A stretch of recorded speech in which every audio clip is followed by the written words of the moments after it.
शरदचंद्र पवार यांचे पुतणे, महाराष्ट्राचे धडाडीचे नेतृत्व करणारे महाराष्ट्राचे उपमुख्यमंत्री अजितदादा पवार यांचा अपघाती मृत्यू.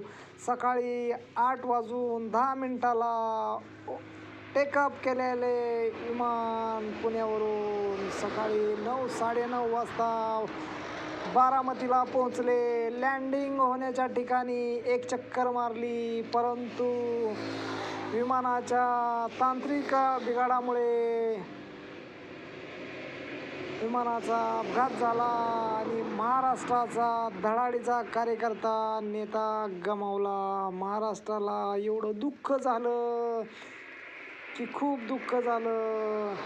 लँडिंगवर मारलेल्या चक्रा ह्या खूप अस्वस्थ करणाऱ्या होत्या, परंतु उतरण्याचा प्रयत्न करत असताना सध्या लँडिंगच्या ठिकाणी विमान कोसळलं आणि त्या कोसळलेल्या विमानात महाराष्ट्राने नेता गमावला.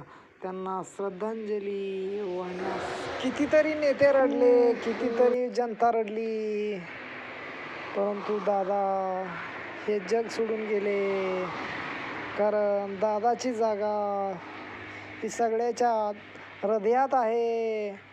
दादा जनतेतून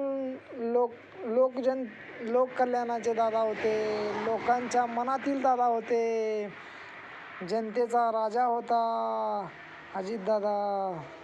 कारण सर्वात गरीबातल्या गरीब लोकांपर्यंत योजना पोहोचवण्याची योजना किंवा त्यांच्यापर्यंत तळागाळापर्यंत जाण्याची योजना हे दादा